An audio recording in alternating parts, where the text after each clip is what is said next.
So let's turn to Nancy Phillips and the case famously known as the reporter and the hitman. I think there's a case where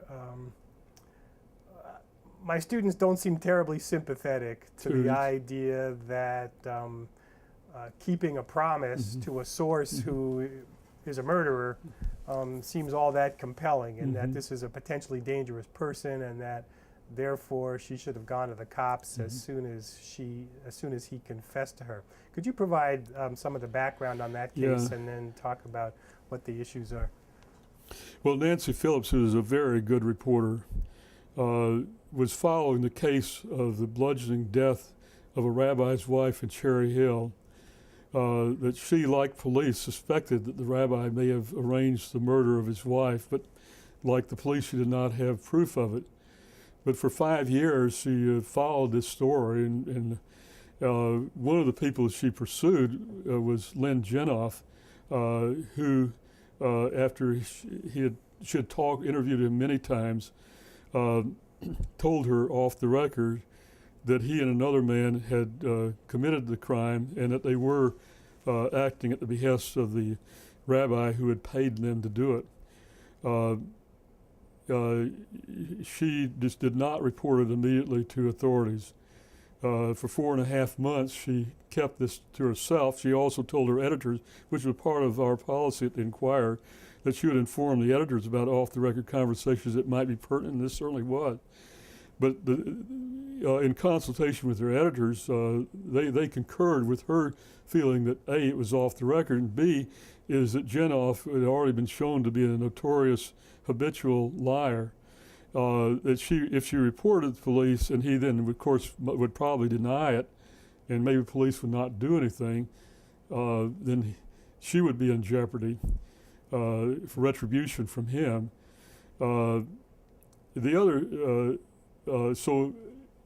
She then stepped out of her role as a reporter and actively lobbied him to go to authorities. She saw that as the only way really to solve the problem. She wanted authorities to know what she had, but she didn't feel that she could tell the authorities herself. So finally he relented, and then he also allowed her to tell the whole story. And she wrote a first-person story. She was now a participant in the story she had been covered, and explained everything from A to Z that had happened. And then she and her editor decided that she would never cover that story again. And I think all those decisions were right.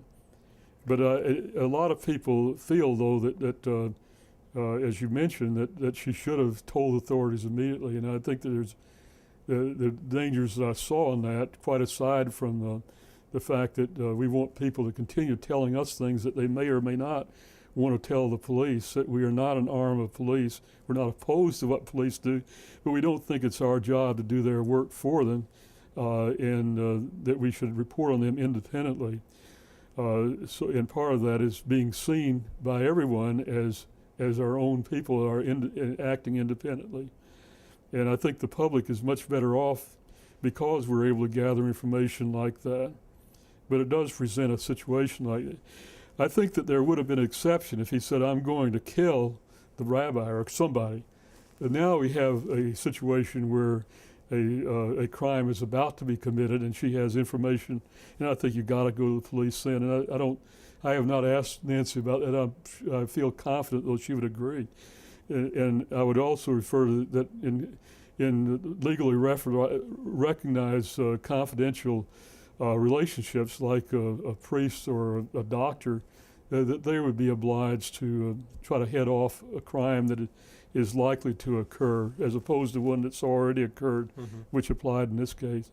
Although, what if he had just gone ahead and killed somebody else just during those 4 months? I mean, the outcry against the newspaper would have been fierce. Probably, although he didn't say that. I mean, he didn't say, I'm going to kill some more people. Yeah. There was no reason for her to think that he was going to kill more people. Although, if a guy would commit a murder for hire, maybe take another job. Why wouldn't he do it again? Why would that? It's not like it was a crime of passion. Well, it's a fairly complex case, but he had a long-time relationship with the rabbi, and there was no evidence that she saw that he had a similar relationship with someone else who might want him to do a crime, but that's an eventuality. Fortunately, we didn't have to face, but I would agree that that we would have got a bad press if that had happened. Yeah.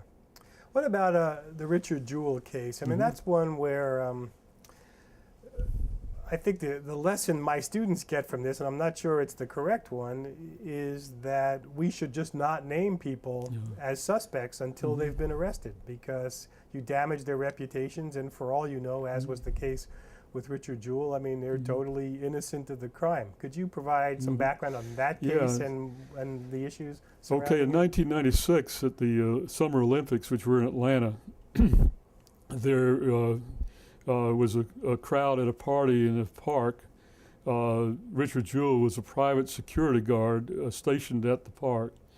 The authorities received a call saying that I think 20 minutes a bomb would go off in that park.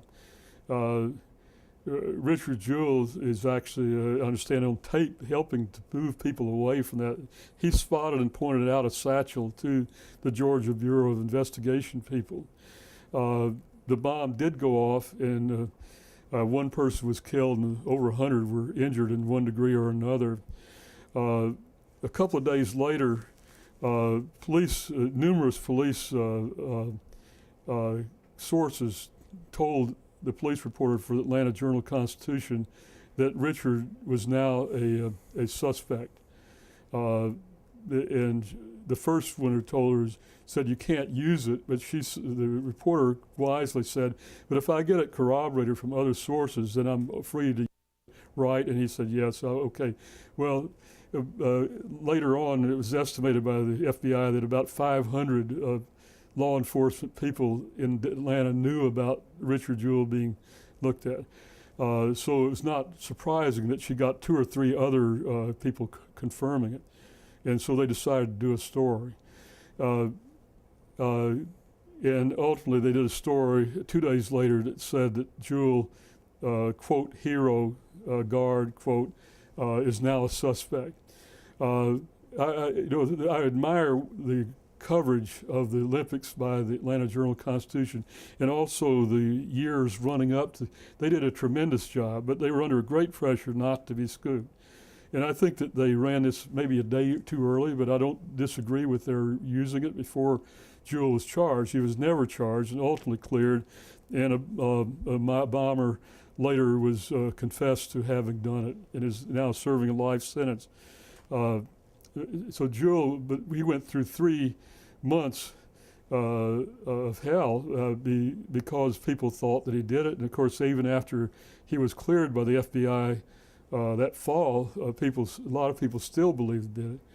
And Jewell, you and I went to a public appearance by Jewell here at Penn State, in which he told in a poignant way that he was sitting with his mother and they're watching Tom Brokaw, and Tom Brokaw is saying that I believe that they have enough on Jewell to arrest him right now, and Richard said his mother turned to him and believed that maybe he did it, and it's made quite an impact on all of us.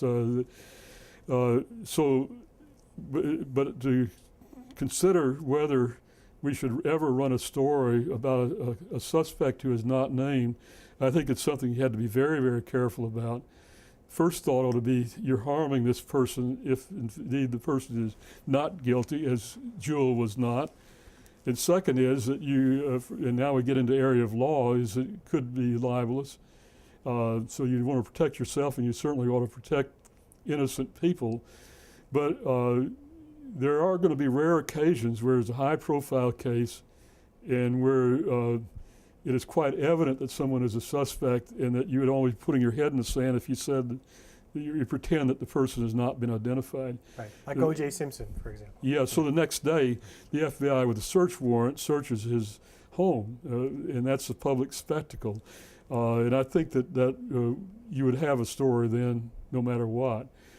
The problem with the Jewell story is that you can't read it without assuming that the editor and reporter involved, reporters, plural, involved thought that Jewel was guilty, and that's something we should not do. The story never says Jewel is not charged.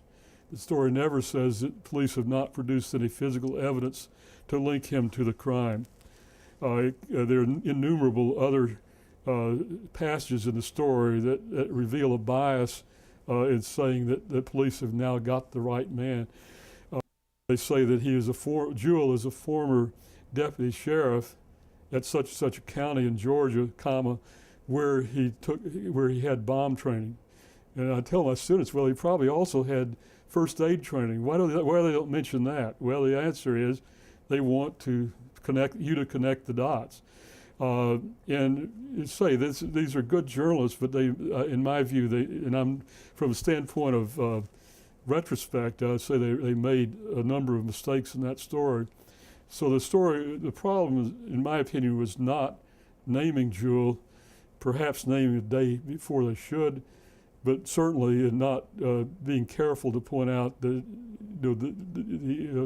arguments against him being the guy too.